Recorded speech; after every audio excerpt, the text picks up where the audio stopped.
advance the page here. Okay, so we go page up and page down. Okay, all right. I think I've got it now. Okay, well, technical debt. There's a great quote out there which says technical debt is the systemic tension between expediting delivery and maintaining quality in software development. As Hemant said, the term was coined by Ward Cunningham in the early to mid 1990s. It's also called design debt. But I guess I would like the audience members to think back to times in your projects where you took the more expedient route, and how did that work out for the system in the short term and even into the long terms. And I know from my personal experience, oftentimes it did not work out so good. You know, you have this increased complexity and difficulty in maintaining the code.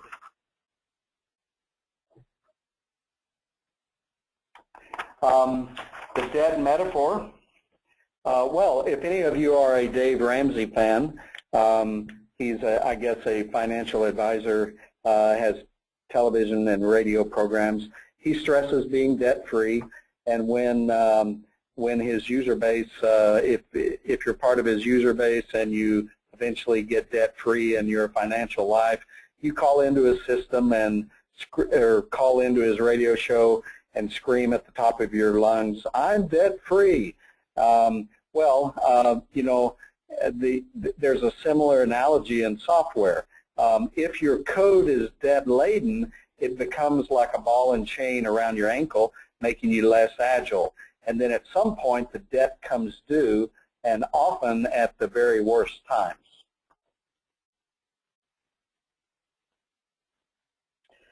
Technical debt is consequences of poor architecture, poor design, hasty coding instead of rapid. I want to make a distinction here between hasty and rapid. We definitely want rapid coding, but we want it in conjunction with a rigorous quality plan. So that's the big difference between hasty and rapid. When I went to university, one of my favorite mathematics professors always had this, his favorite saying was, haste makes waste. And this is also true in software development. If you look at that picture, you know, here's a house that is just riddled with debt. You know, to actually get into this house, you have to climb up the ladder and balance yourself on that platform that's about halfway up the left trunk of the tree. And then you have to shimmy up the pole to get to the front door. And then, you know, at that point you can enter the house, and it even looks like this house has a fireplace, so imagine carrying up a stack of logs or wood into the house while doing all of that. Maybe you have worked on a software system that felt like you had to jump through hoops to add a new feature due to technical debt. And if so, I would say you're in the majority crowd. We've all been there and done that. So you have to ask yourself, is it true or false? All technical debt is bad and should be avoided at all costs. Well, the real answer to that is false. Sometimes we can use technical debt to our advantage as long as we commit to removing it at the earliest opportunity. So I'm going to talk a little bit about that throughout the presentation. Before we get into that, though, let's talk about some types of technical debt. And I need to let you know the reference here is Steve McConnell's Code Complete 2, and he brackets it as unintentional and intentional, and then two different types of intentional. So, for example, some unintentional technical debt might be due to possible reasons such as lack of training, perhaps your team has the wrong skill mix, lack of understanding of the requirements, poor team collaboration, no culture of excellence, reasons like that. Some examples of unintentional technical debt might be that a non-optimal architecture is chosen, or the wrong design approach is selected. Another example might be a new programmer writes some poor code. Another one that I've seen recently is acquiring a new code base with previously unidentified debt. So that may be unintentional. And then also another one is like when you do a platform rewrite or a system rewrite, but you inadvertently create some debt and basically exchange an apple for an orange. There might be some others that you have experienced also. Let's talk quickly about intentional technical debt. This is technical debt that is intended, and we make a conscious decision for the present. Oh, yeah. Actually, I don't think I'm there to that one yet. Hammett, we're going to get to that one. That's my favorite picture in the presentation. But yeah, I'm going to stick on this one for just a few more minutes here. Short term. Some possible reasons for intentional technical debt might be schedule pressure. That's probably the most popular reason. You might also be lowering the quality bar temporarily. You might be short-term focused only. Maybe the size of efforts impact that, and maybe there's a laziness aspect in there also. There may also be valid business reasons to take on some intentional technical debt. For example, if you work for a startup, you know, what you're interested in is survivability and working up at least a prototype type demonstration of your new technology or capabilities. So in that instance, you're not really too overly concerned about the structure of the software and the maintenance of it beyond a certain point, because you know, you want to get your venture funding and survive, and then you'll worry about the more important things such as that. Well, examples of short-term intentional debt are things such as, well, you know, using generic variable names, maybe having sparse comments or missing comments. Maybe you create one class in a case where you should really create two. Maybe you have a class method that goes on for 1,200 lines of code. So those are kind of examples of intentional short-term debt. Also, another good example is not having any automated tests. You know, you can think of manual testing as analogous to paying interest on your debt. I actually had a real-life example of a system I worked on recently where every variable was named C1, C2, C3, C4, ... And come to find out, C22 was actually the power level of the T1 card. And someone asked me one time, well, don't you know that C22 is the power level of the T1 card? And I kind of giggled and laughed and said, well, no, I didn't know that, but I know that now. So, and you can see how you know, that type of poor coding practices can really add to the technical debt, and it causes all of these learning curve issues. That same system had a call state machine that consisted of over 200 different states, as many call processing systems have. And each of those states was named S-NNN, where NNN was a number. So, you know, very poor naming conventions can get you into some intentional short-term technical debt. More examples, if you ever add a to-do comment, that's intentional short-term technical debt. If you allow compiler warnings and you avoid static analysis of your code, that could be considered technical debt.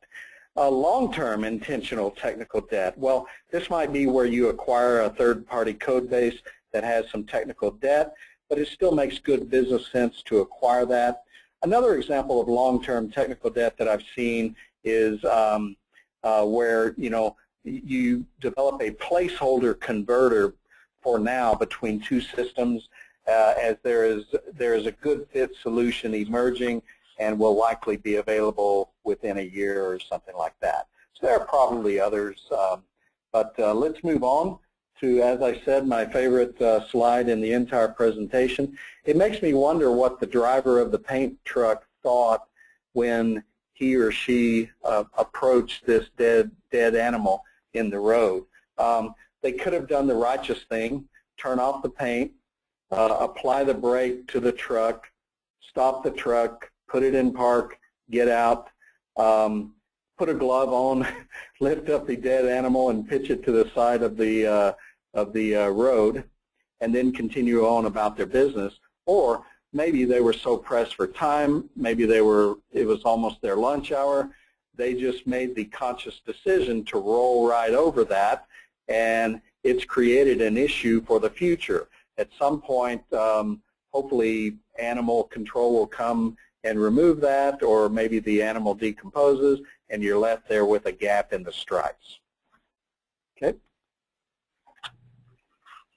All right, let's look at, let me get back to my sheets here.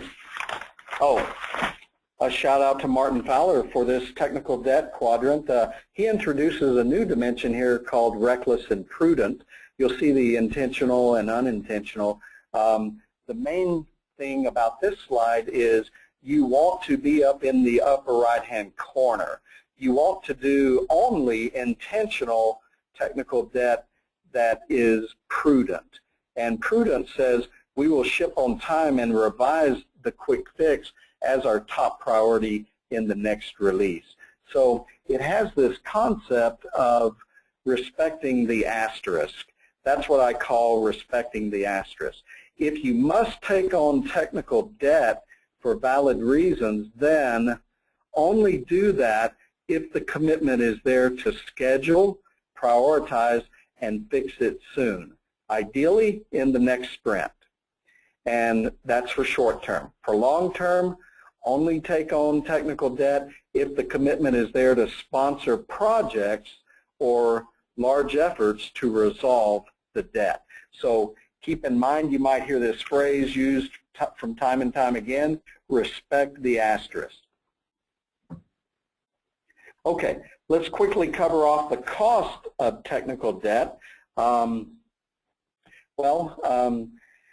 There's some great quotes.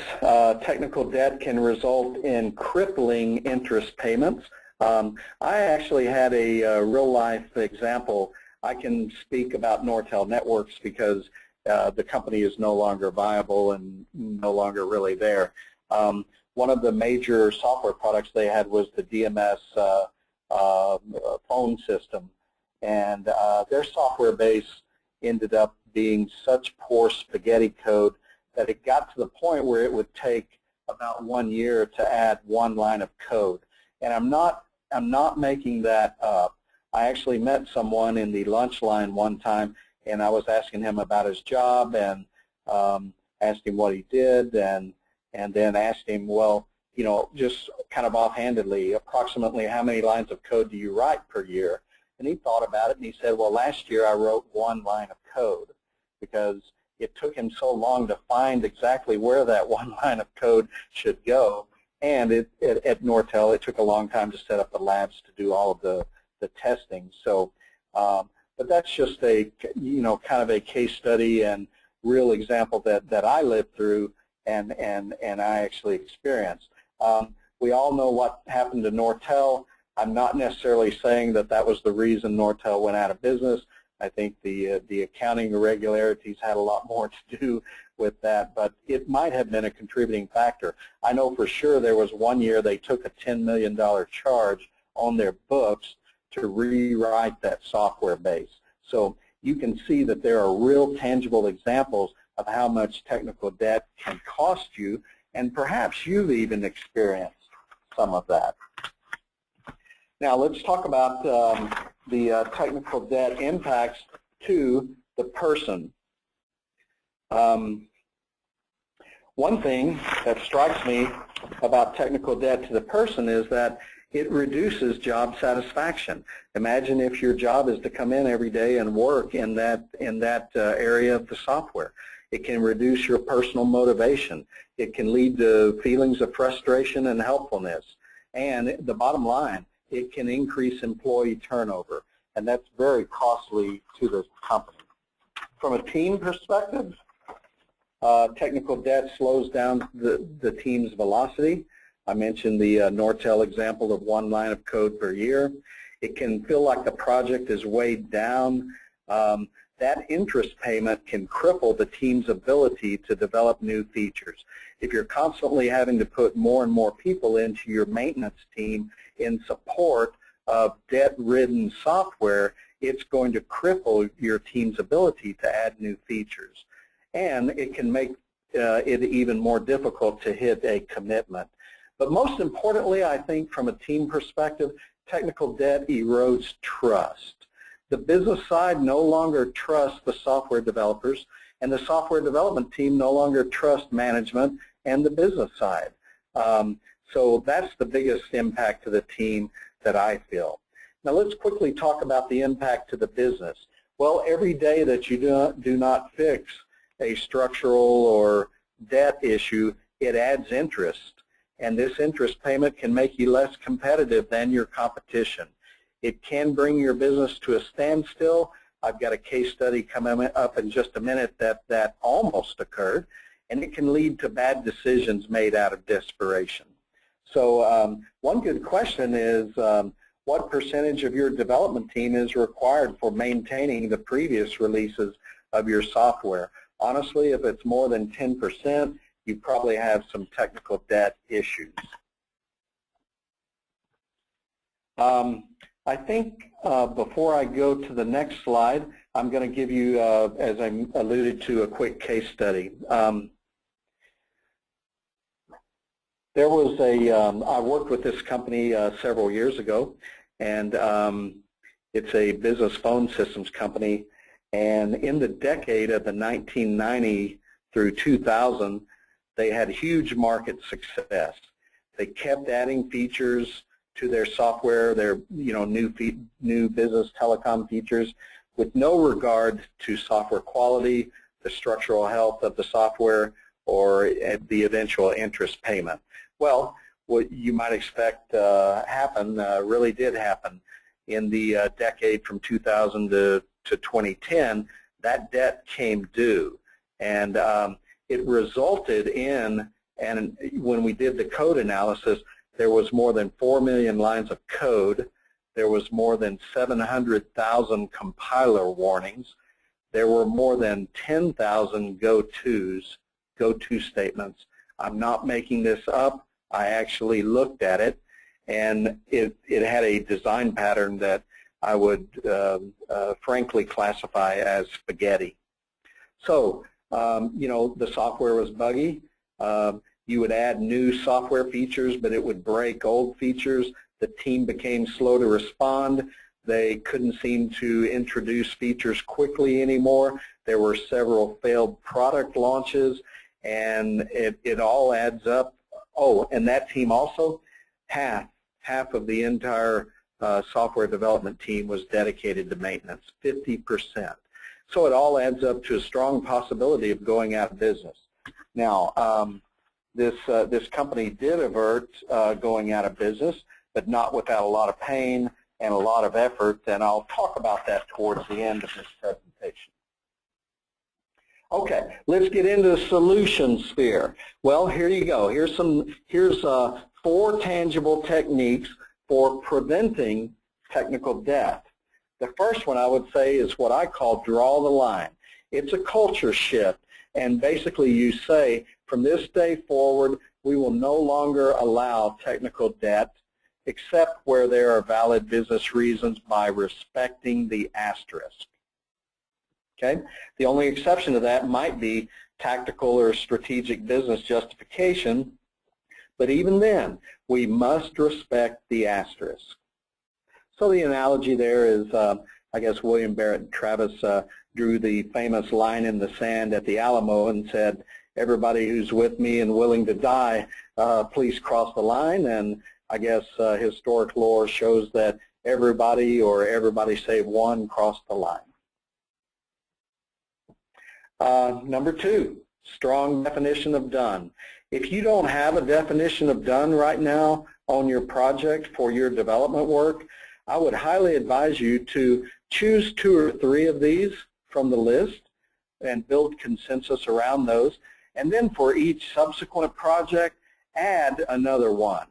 And then before you know it, a couple of years down the road, you'll have a very thorough and complete and very strong definition of done. So I would never advise taking all of this on and just jumping off the cliff with it. Just start small and add small increments on subsequent projects. And it's always important to keep a definition of done for your user stories. You got to know when a user story is truly done. You need a definition of done for your sprint. How do you know if the sprint is really done? And then a definition of done for your release. Third tangible item, I think the audience is probably familiar with this, for preventing technical debt, is use test-driven development. This was initially described in Kent Beck's Extreme Programming Explained book as test first, kind of morphed over to use this TDD acronym, meaning test-driven development. Now, studies show that TDD significantly reduces bugs and does raise overall quality, so it's a good thing. However, on the other hand, it does seem to take, the studies also show it seems to take 10 to 15% longer to develop software using this rigorous test-first approach. So it's a balance. You have to decide what you value. If you think about the cost of bugs down the road versus the cost of bugs now, then it's a pretty easy business case to make. Also, I might advise, look at the other extreme programming practices such as energized work, pair programming, continuous integration, sit together, things like that. Those can really help you institute a philosophy of zero defects and developing software with little or no technical debt. And also, just one final note on that, if you have not read Kent Beck's second edition of Extreme Programming Explained, please do, because it is radically different than his first edition. Last tangible point for preventing technical debt is use collaborative designs. Bring in the wisdom of the crowd. Great book by the author, his name is James Suriaki, called Wisdom of the Crowds, and he gives many examples of how crowd-based wisdom defeats subject matter or individual-based guesses all the time. One interesting Agile technique is User Design Studio, and this is a highly collaborative way to come up with your initial wireframes for your user interface for your project. We actually have, we presented this through Synerzip, this actual Agile technique. The bottom line is you're going to get better designs when they come from the collective wisdom of the team rather than the individual.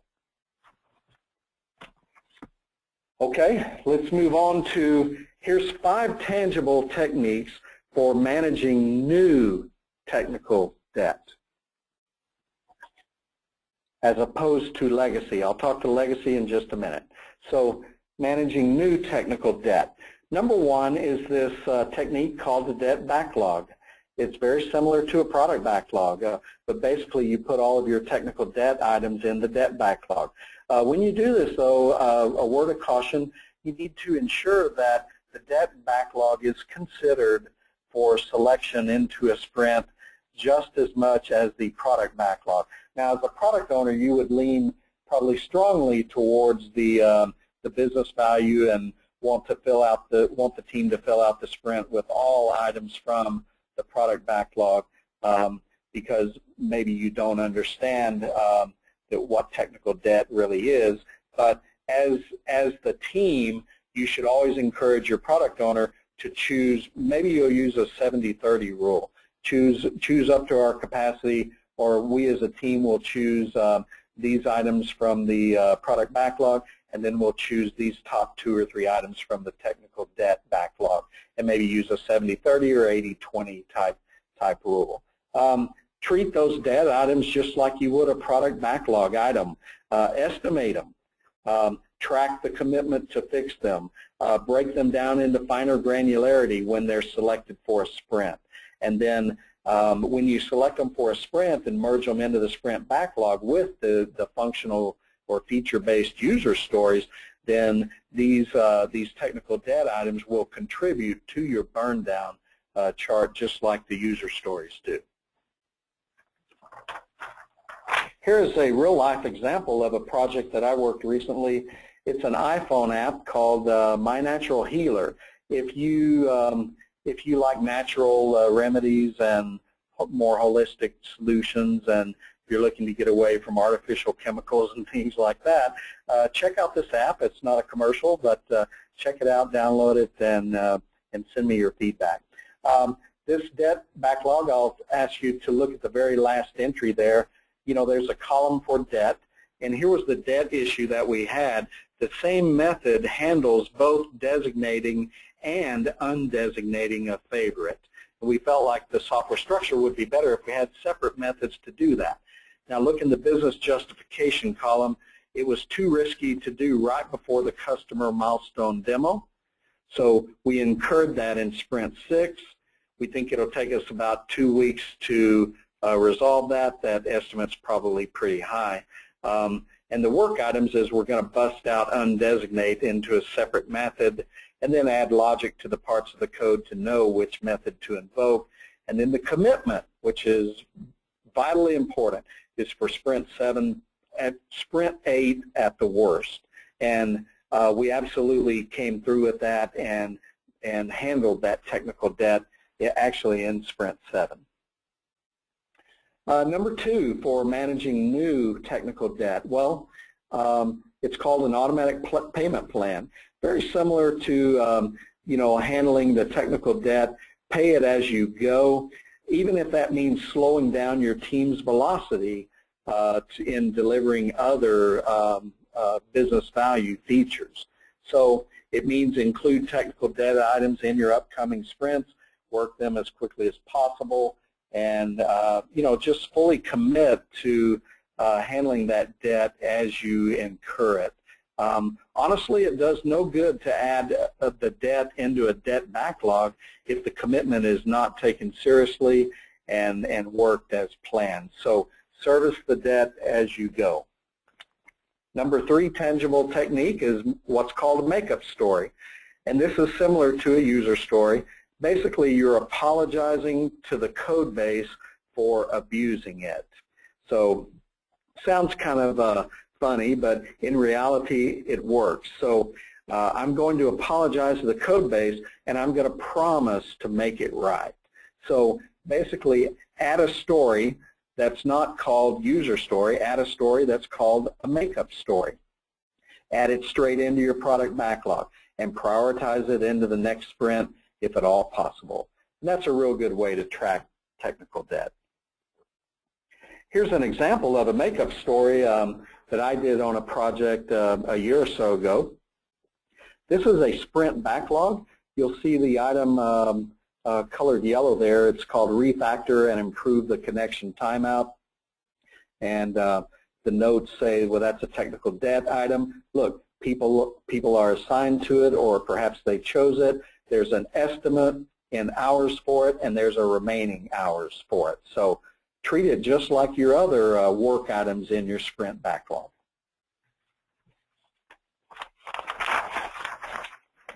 Number 4, adopt a debt. Basically take the adoption approach.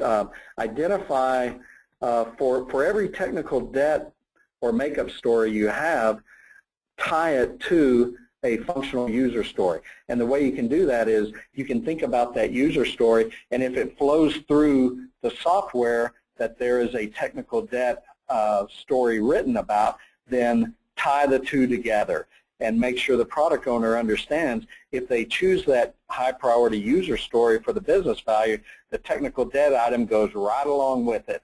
So it's called adopt the debt. Okay, the user story cannot be worked unless the makeup or the technical debt item is also worked. It's a good way to help ensure that your technical debt items get worked. Number 5, for managing new technical debt, define a dedicated sprint to service the debt.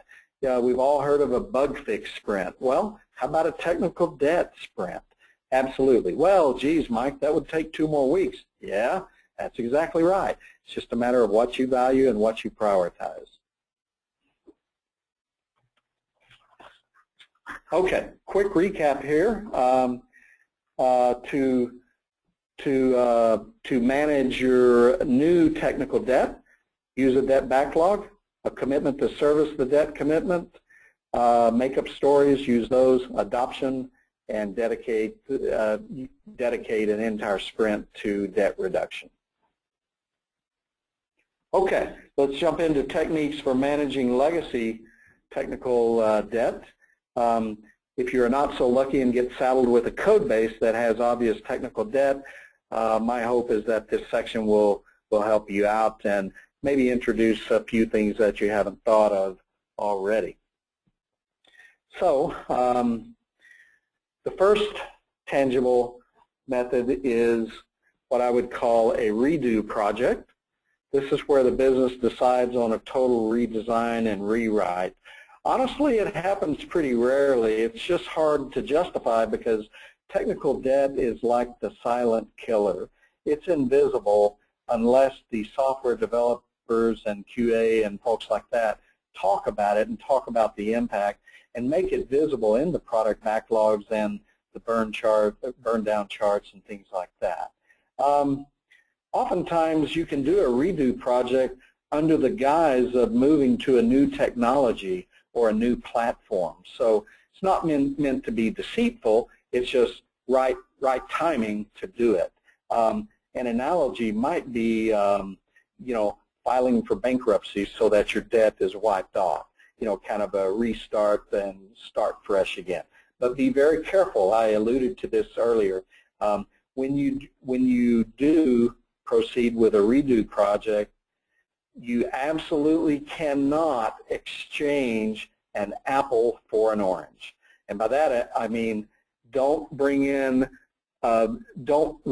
to a new system that has its own set of technical debt problems. If you do, you've just exchanged an apple for an orange and wasted a lot of money. Okay? And the way you do that is, well, first of all, here's how not to do that. The answer is not better people or, well, this time I'm in charge. No. The way you do that is you set up a rigorous quality plan. You have a strong definition of done. You go into iterative development cycles with strong feedback loops, and you have this inspection and adaptation thing that is so integral to Scrum and Agile, and you keep a watchful eye on it. So, just be real careful on a redo project. Don't exchange problem A for problem B. Another tangible approach to managing legacy technical debt is use this approach that I call small chunks approach. Basically, this is actually more popular than a redo because it's easier to stomach from a size and cost perspective. So look for a natural abstraction point to contain the impact of the refactoring or the rewriting of the code, and keep your APIs solid with the current interfaces of the things that small chunk is interfacing to. Number 3, tangible technique for managing legacy technical debt is the 70-30 rule. Choose 70% new user stories and 30% paying down the debt. I've alluded to this previously. It's kind of like patting your head and rubbing your stomach at the same time, but you've got to socialize that the legacy improvements are part of the project and ask for the commitment to do that, and in return for that, be willing to be held accountable to that. So do your part and ask others to continue that tradition. Number 4, and we actually use this to some good success. I'll finish off with a note on the case study that I alluded to with the business phone system. It's what I call the while there rule. It basically goes like this. If you're working in an existing software system that's riddled with technical debt, while you are there, while you're there fixing a bug or while you are there adding in a new feature, go ahead and refactor and upgrade the existing code that you're touching into something that better fits your current definition of done and programming standards.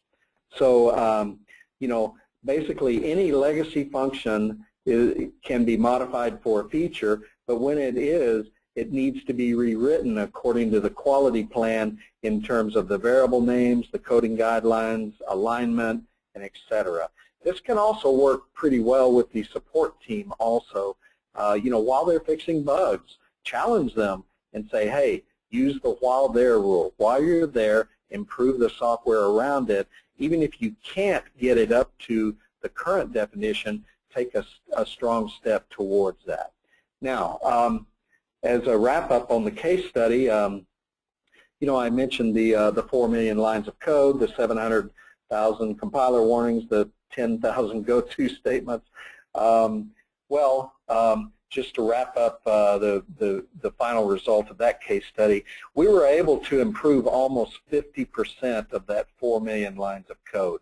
And what we saw from that, by using these techniques, we were able to improve almost up to 50%. And what our clients saw was a significant drop in the critical defects reported from our customer base. So it was well worth it. But as always, there were a few caveats. I guess we didn't go in with eyes wide open because as we did these refactorings and software improvements and reduction of technical debt, we actually introduced at least 10 new bugs on existing functionality. And guess what? Each time, you know, people's heads shot off, screaming, gnashing of teeth, you know, oh my God, what's happening? Each time we had to additionally justify our approach to continue the effort, and we had to remind them of the qualitative and customer satisfaction gains that far outweigh this additional surprises of new bugs in things that seemed to work previously. So, you know, it's always a balance and a continual discussion.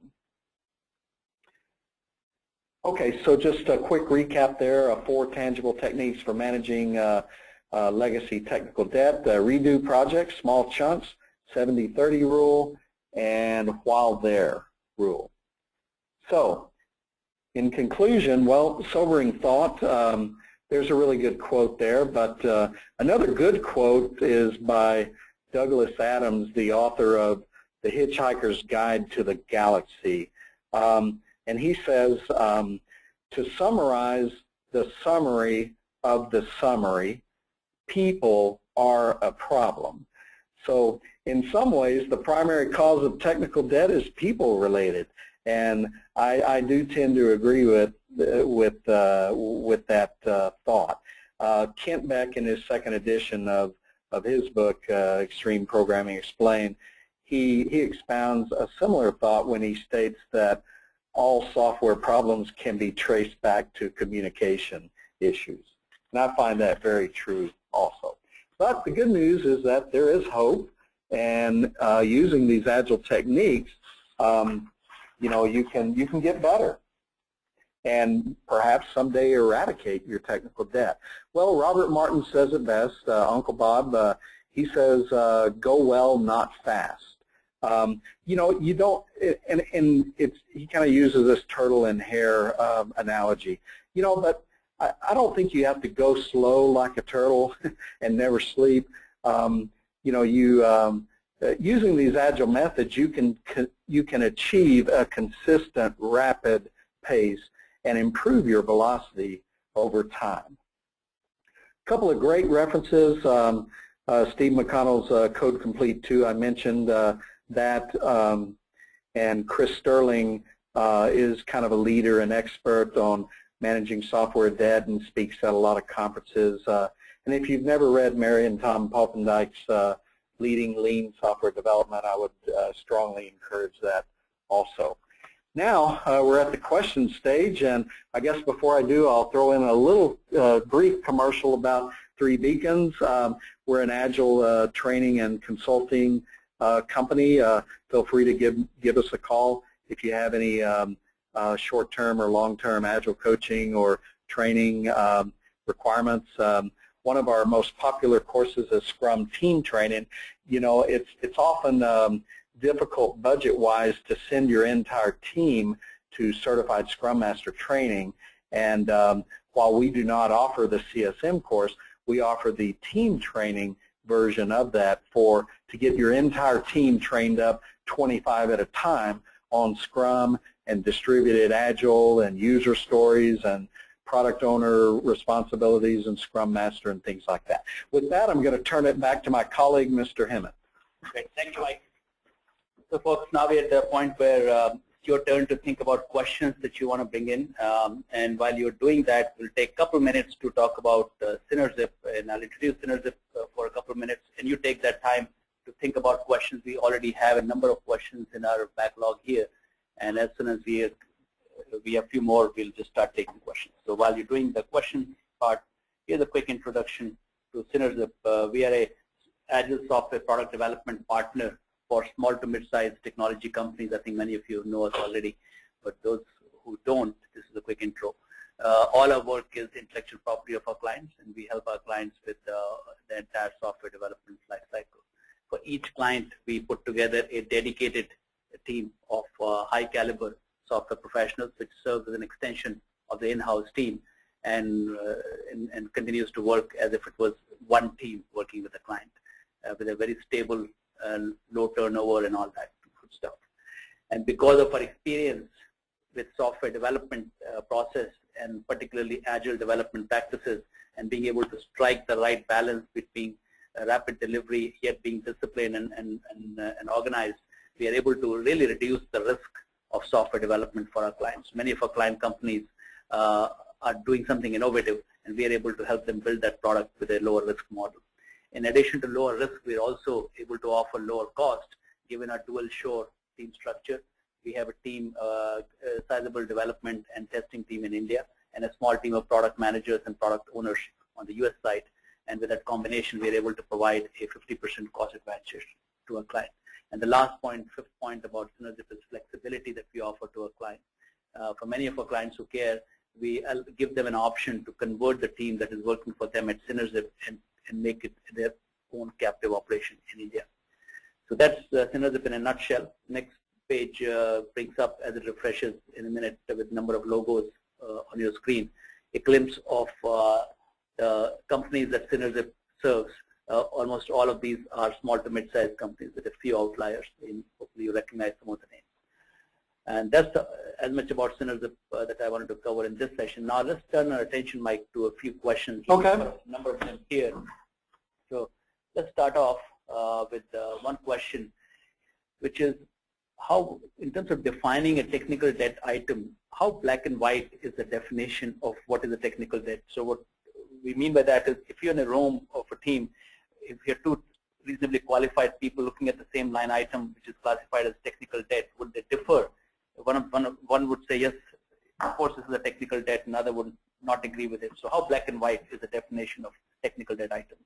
Well, I would say my experience is that if that discussion is amongst software engineers, it's usually very easy to reach a consensus on that.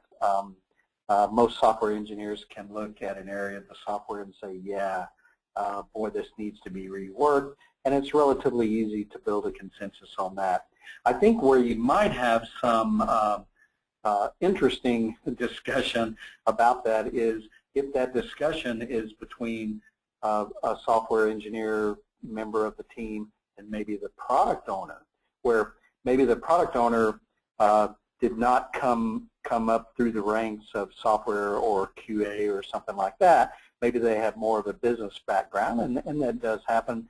They may not understand or appreciate the fact that software decays over time and does need some attention and some improvement to keep the machine running. So they may not accept that as a development item just right off the bat because they really can't go in and look at the code and agree or disagree So you'll have to talk your product owners into that and explain why that is a righteous technical debt item. So most of the time, the gray area I've seen has been discussions amongst people of differing backgrounds.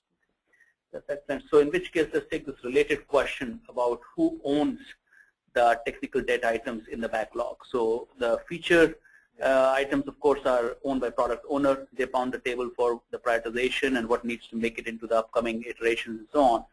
So now if we have technical debt items also in the same backlog as we talked about the right practice to do, who owns that item to make sure that they make it into the upcoming iterations and do it?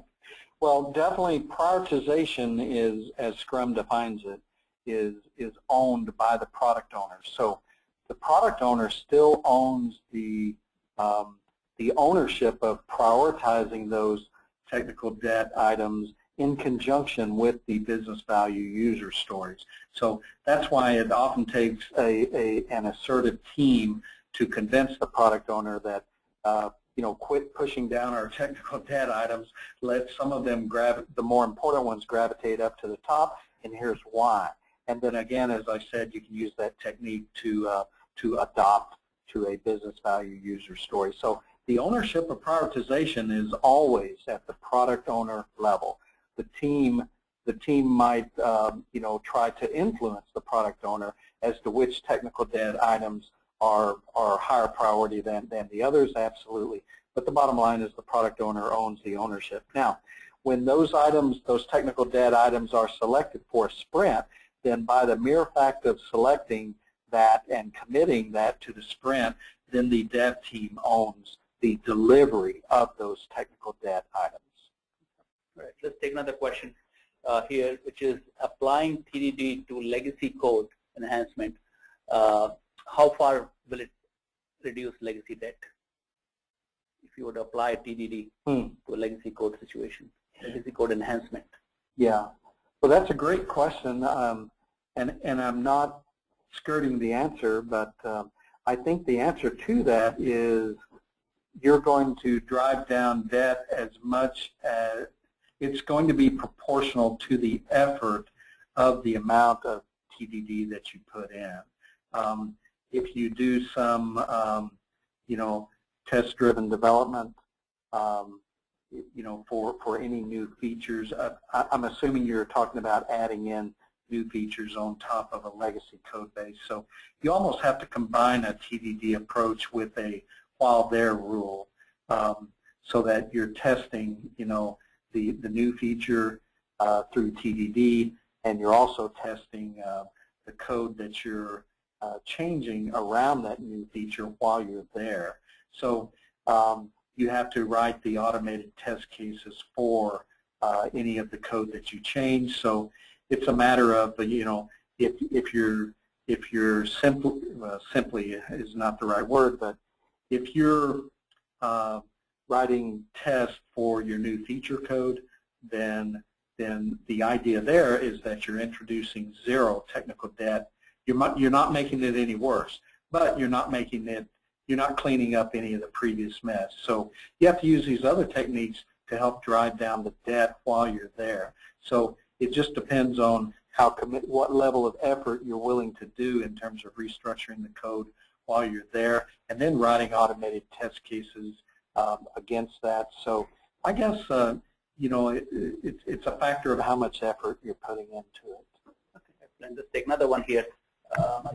Just what factors should contribute to story sizes when dealing with technical debt? Oh, yeah. Yeah, I would say what factors, the size of the code base. There may also be parts of the code base that seemingly have more technical debt than the others. Systems are basically a group effort, so maybe various engineers over time have had responsibilities for their own specific modules, which is not necessarily an agile principle. You won't be generalizing specialists that can work anywhere, but oftentimes in legacy code bases, certain modules were written by individual people, or maybe this first person first and then this one second. So you know, that and when those are coupled together, you might find that some of the modules are very high quality and have very little or no technical debt, while others seem to be riddled with it. So you know, that's one factor, is who wrote the software and what is its current state. And then I would say overall size of the system, and other factors might be, well, has static analysis ever been run on this legacy code that show you, you know, where the most complex parts of it are. So factors like that I think of off the top of my head. Okay, let's take another one now, which is, are there any guidance or guidelines slash techniques that can be used at the very beginning of a new software product development project that will guard against reducing future debt? Yes, absolutely. I would say go to this section that talks about for managing new technical debt. Actually, the more relevant section is the one on preventing technical debt. You should install as many of these 4 tangible techniques as you can, and in particular, strong definition of done, because that will really raise the bar and help you prevent, you know, adding in technical debt from the start.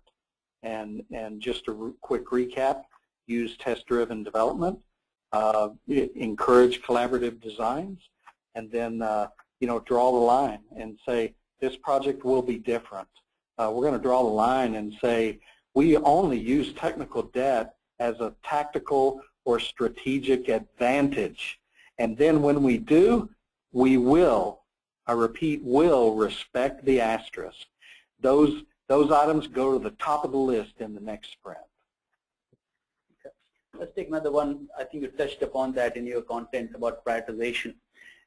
Is there any advice on how you prioritize the technical debt item? Just like feature stories are prioritized based on a combination of cost, business value, and cost. So is there a similar kind of a value slash impact assessment of a technical debt item that can be used to prioritize? Yeah, I think so. It's primarily looking into, you know, from a cost perspective, what portion of the software are the most bugs reported, what portion of the software has become so debt-laden that it's near impossible to add features to it.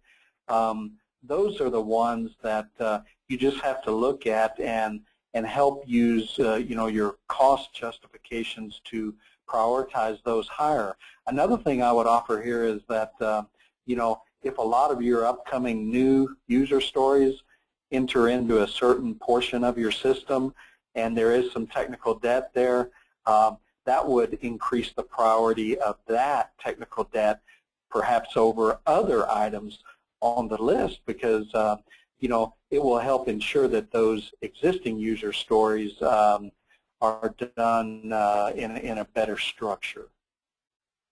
Okay, excellent. Let's take another one. So besides the fact that we should follow the best practice of keeping technical debt items in the backlog and keep them visible to the stakeholders and team that way, are there any more visible information radiators that a team should be using, just like a burn-up chart and burn-down chart that have become very popular in the agile development practice? Yeah. Is there any kind of a very clear information radiator that team should be using so that when you walk into a room, you know where you are with your current debt that you incurred? Well, yeah, it's a great question, and you know, let me try it like this. If you intersperse your technical debt items in your product backlog, by their very nature of being in that product backlog, you will have a good level of visibility on the sprint backlogs and defining more granular items for them. And then in your burn down chart, you know, the technical debt items, the work done towards those will be contributing to that burn down. So it kind of has this inherent visibility. However, what I might recommend is, you know, don't just go with that. To really get technical debt to the ultra visibility status, just an idea, put a big corkboard up and put the names of all of the highest priority technical debt items and write some notes about who's working that and what the progress is, and then what we're going to do to celebrate when each one of those is done. And boy, it better be a really nice lunch, right? So, and just, you know, make it much more visible than just reliance on the Agile, you know, what's inherent to the Agile. Make a big deal out of it, because the more you market it or advertise it, the more people will understand it, and they'll start to value that more. Excellent. Well, that's very good. I think we run through most of the big questions here, and I think I realize we don't have enough time to pick another one from our backlog. So thank you again, Mike, for doing this session with us. And all of you audience in the audience, thank you for attending today's session, and a belated Happy New Year to all of you. And we'll see you again in next month's webinar.